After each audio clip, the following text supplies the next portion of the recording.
I prefer gold to silver, you know, for my medal. I figured you'd recommend me for one since I, pulled your boots out of the fire. If we present you with a medal, you'll end up sitting on stage listening to politicians make speeches for a couple of hours. Fun, fun. That's a good point. They'd probably make me shave, too. I spent the last 7 weeks working on this baby. No medal's worth that. So, Commander, why don't you tell me why you're really here? I have to go. All right, see ya.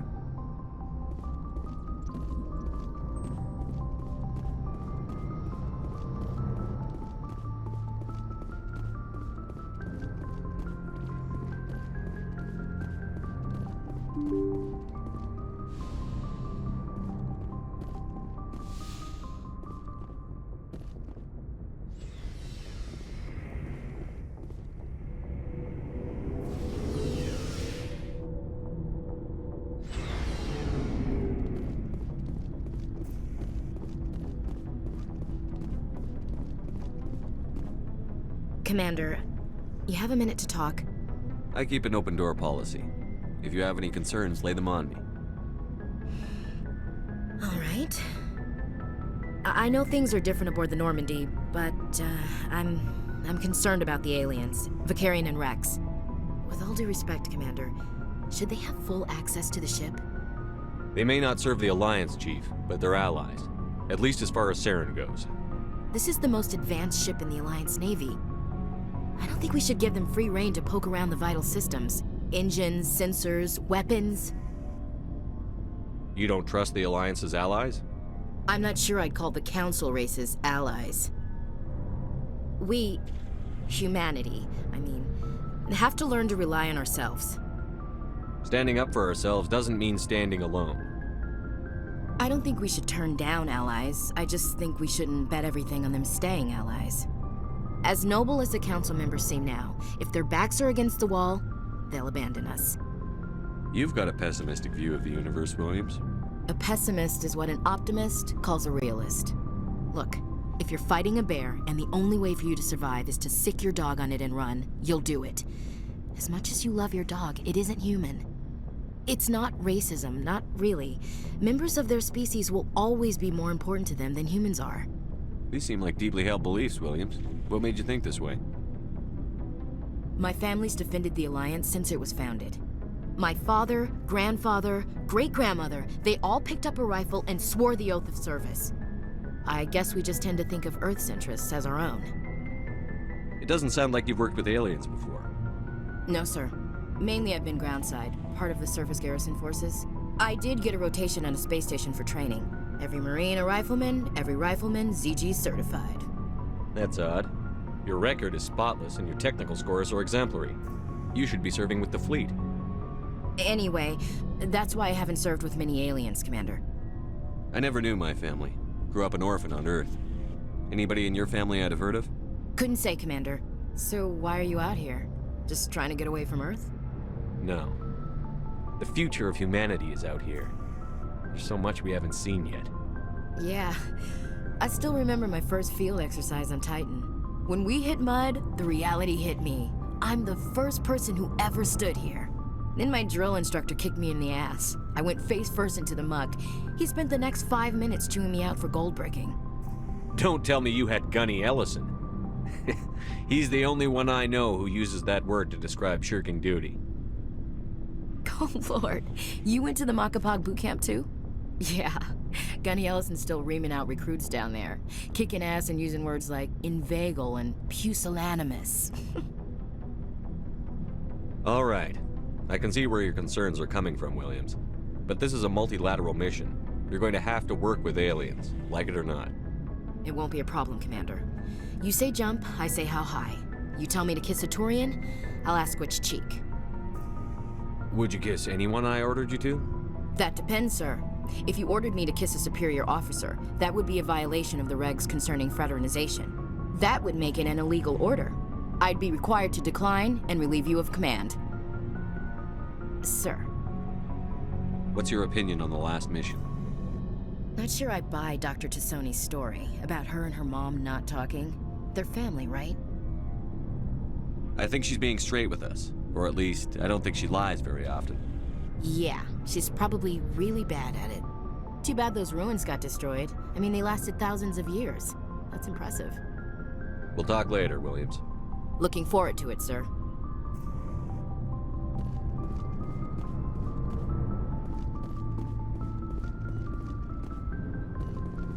Commander, how are you? Why did you want to be a C-Sec officer in the first place? That's a good question. There were several reasons, I guess. Like what? Probably the same as most officers. I wanted to fight injustice, wanted to help people. I guess my father had something to do with it too. He was C-Sec, one of the best. I grew up hearing about his accomplishments or seeing his picture on the vids after a big arrest. He's taking my resignation pretty hard. That's tough, but you'd think he'd be impressed you're going after Saren. My father's a C-Sec man to the bone. Do things right or don't do them at all, he says. He thinks I'm being too rash, too impatient. He's worried I'll become just like Saren. He actually talked me out of becoming a Spectre when I was younger, for the same reasons. You were asked to be a Spectre? Well, I was targeted as a possible Spectre candidate, me and about 1,000 other Turian military recruits. I could have received special training, but my father didn't like it. He despises the Spectres. He hates the idea of someone having unlimited power with no accountability. He wouldn't like you, Commander. No offense. I suppose I can understand his concern. You can. But Saren's not going to play by our rules, C-Sec's rules. If you want to nail Saren, you need to send someone who isn't restricted by policies and procedures. Just because you can break the rules doesn't mean you should. I don't need to stoop to Saren's level to stop him. And neither do you, Garrus. I see what you mean, but I'll think about it. Thanks, Commander.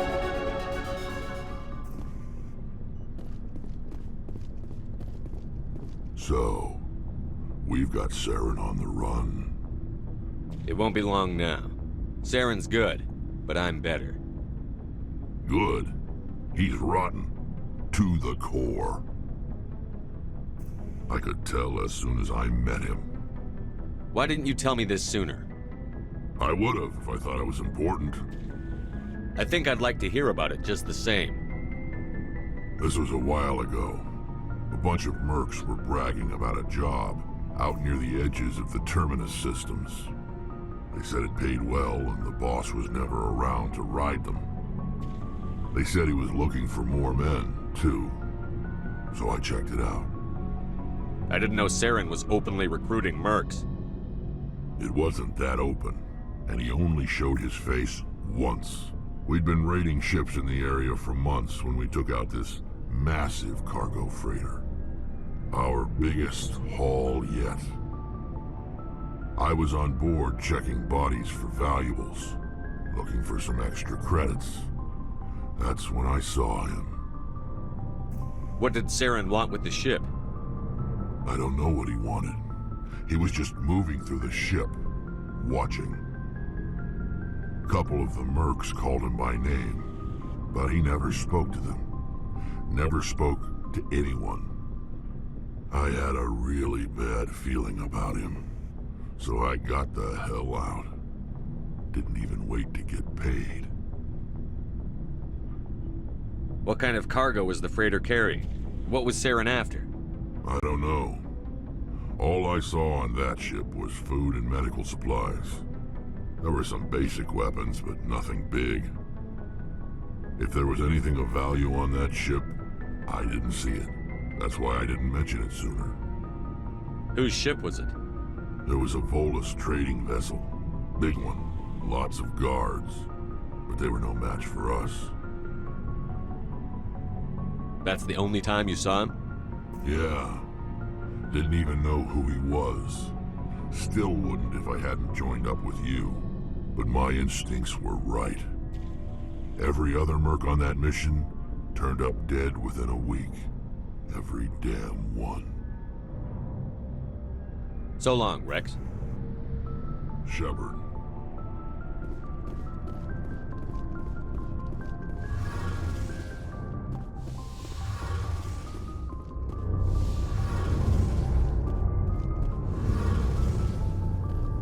Oh, hello, Shepard. Are you okay? I don't know. Your ship is amazing, and your crew's been really great to me. Especially your chief engineer. But I just sort of feel out of place. The Normandy runs so smooth it feels like we're not even moving. And the engines are so quiet. How do you sleep at night? The silence wakes you up? Back on the flotilla, the last thing you want to hear is silence. It means an engine's died or an air filter shut down. I guess you don't have to worry about that here. But old habits die hard. But it's more than just the silence. This ship feels so empty. It's like half the crew is missing. Back home, I couldn't wait to go on my pilgrimage. I couldn't wait to get away from the crowds. Now that I'm out here, I kind of miss them. Sometimes we don't appreciate what we have until it's gone. That's true. I'm starting to wonder if that's what the pilgrimage is really about. It's given me a whole new perspective on my people and our culture. You know, there's always a few who go on their pilgrimages and never return. I always assumed something bad happened to them. But maybe they just wanted a different life. You do plan to return to the migrant fleet, right? I could never abandon my people, Shepard. I will go back eventually. But we have to stop Saren first. Otherwise, I might not have a home to go back to. I should go. See you later.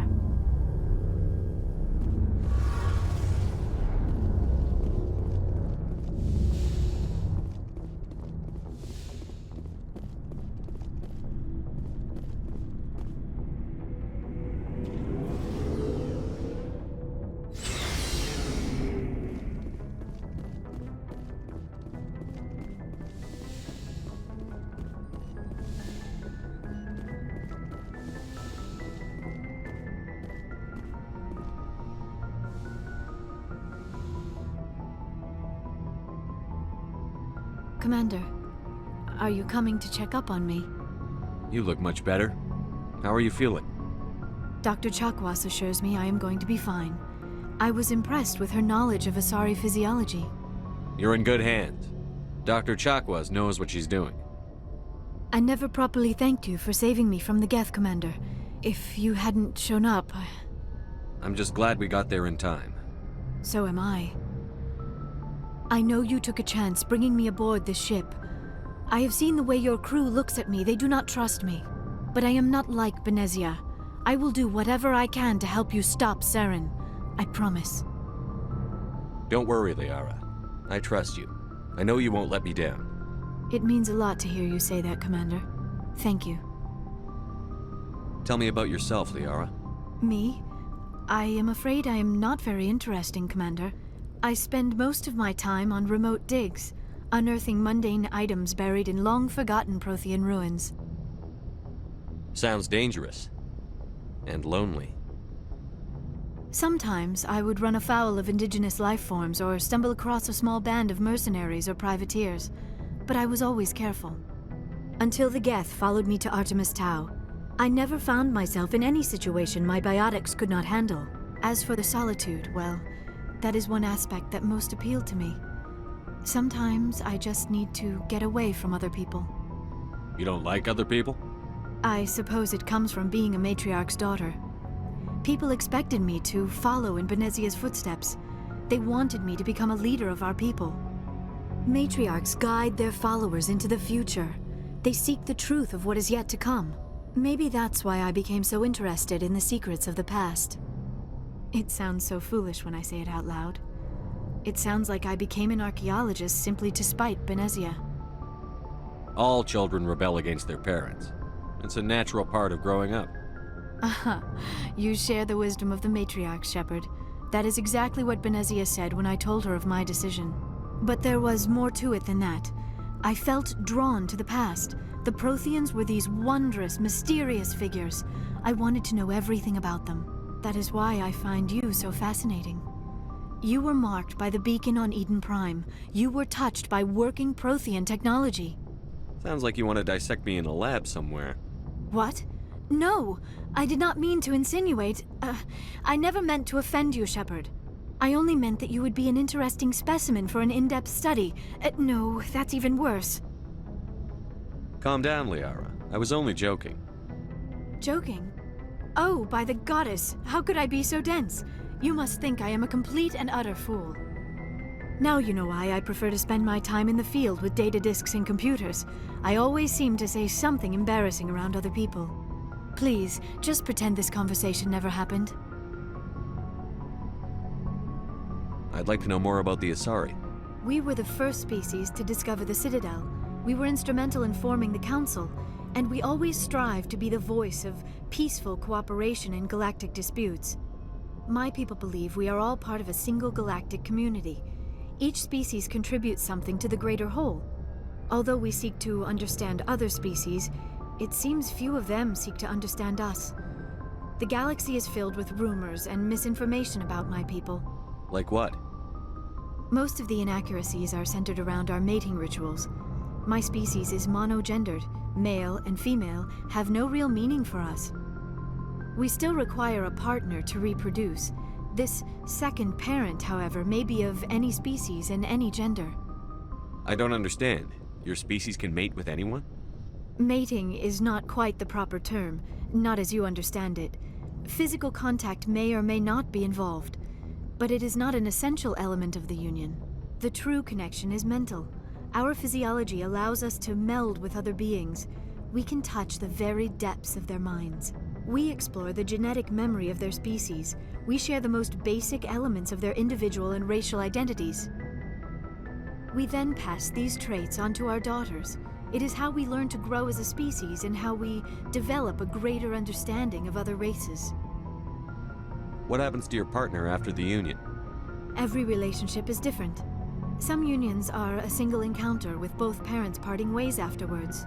Others can be more long-term. Sometimes an Asari and her partner will stay together for many decades. Do you know who Matriarch Benezia chose as her partner?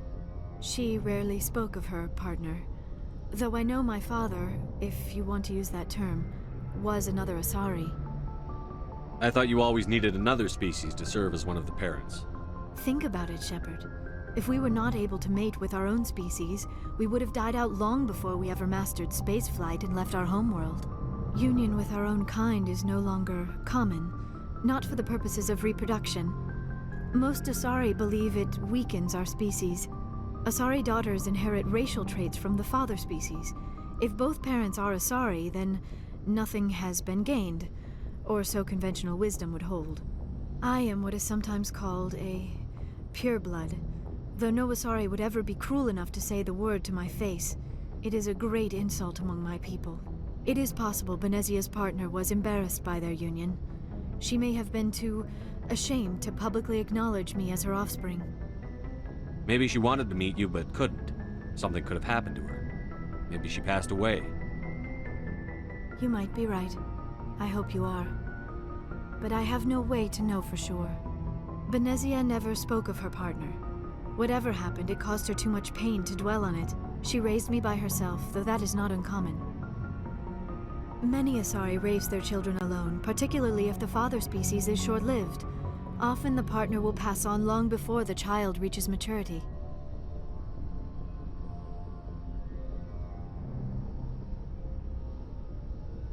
You Asari live for 1,000 years. What happens when your partner dies? Few sapient species live as long as my kind. We have learned to take a philosophical approach to our unions. We do not focus on the inevitable loss of our partners. Instead, we enjoy the time we spend with them. And even after they're gone, a part of them lives on in us.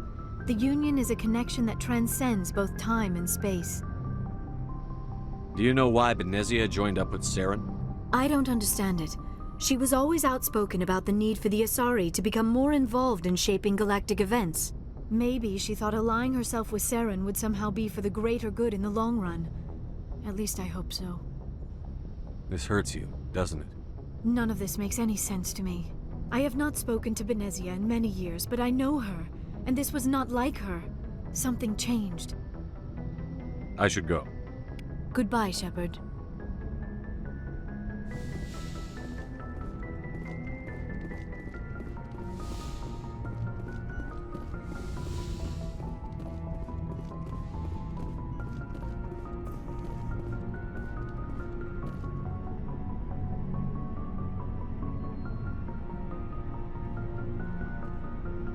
Everything you need, Commander? What's your opinion on the last mission? Dr. Tassoni. Seems like a sweet girl. Easy on the eyes. I mean, if you like the bookish sort. Any intentions there, Lieutenant? No, Commander. Just art appreciation. Just trying to get a sense of where the crew's at. Thoughts? Is this an official evaluation, Commander? Or off the record? Alenko, when it's just you and me, you can consider it off the record. That's a generous attitude. Okay. I think there's something wrong with all this. This Saren is looking for records on some kind of galactic extinction, but we can't get backup from the Council? Sorry, Commander. There's writing on the wall here, but someone isn't reading it. The Council doesn't want to believe anything's wrong. I'd call it human nature, but... I hear you. It just seems like a group that's been around as long as the Council should see this coming. Sorry if I got too informal. Protocol wasn't a big focus back in Bot. Tell me about it. Biotic acclimation and temperance didn't last past the airlock. To the kids they hauled in, it was brain camp. Sorry, hauled in is unkind. We were encouraged to commit to an evaluation of our abilities so an understanding of biotics could be compiled. There are worse results of accidental exposure to element 0 in the womb. Beats the brain tumors some kids grew up with. Is there some question about how you were exposed? My mother was downwind of a transport crash. It was before there were human biotics, a little after the discovery of the Martian ruins. It only gets iffy around 63 when Kinetics was running out of first-gen subjects. Until then, they'd relied on accidentals. A bunch of guys in suits show up at your door after school, and next thing you know, you're out on Jump Zero. Jump Zero is Gagarin Station, right? What's it like? Yeah, that's the official name. Biggest and farthest facility we had for decades. Right on the termination shock, the outer edge of the solar system. It's where they did all the Goose Chase FTL research before we caught on to using mass effect fields. It was a sterile research platform when I was there. There were other kids in the same boat, right? At least you weren't alone out there. That's true. We did have a little circle that'd get together every night before lights out. We didn't have much to do, though. It was a research platform then, and Kinetics kept Jump Zero off the extranet to prevent leaks. Then you must have had plenty of time to get to know each other. Yeah, we'd sit around and bull every night after dinner, play cards or network games. There was this girl named Rana, who had a little circle grow up around her. She was from Turkey. Her family was very rich. But she was smart and charming as hell. Beautiful, but not stuck up about it. I think you'd have liked her. Sounds like she was special to you. She was.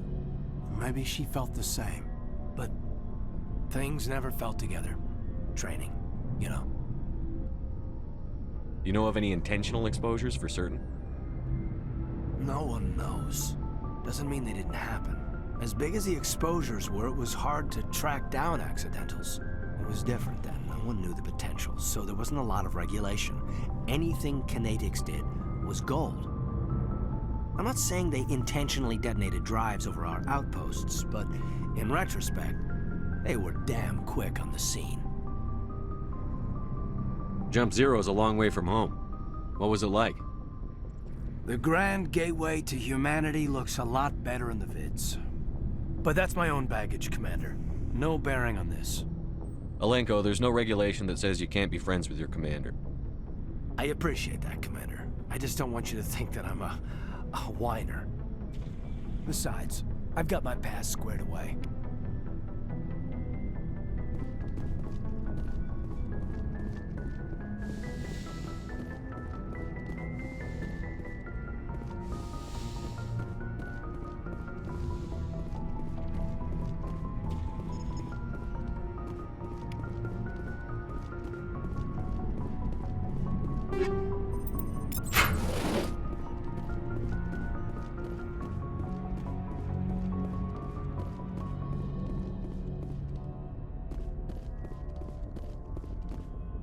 Thank you.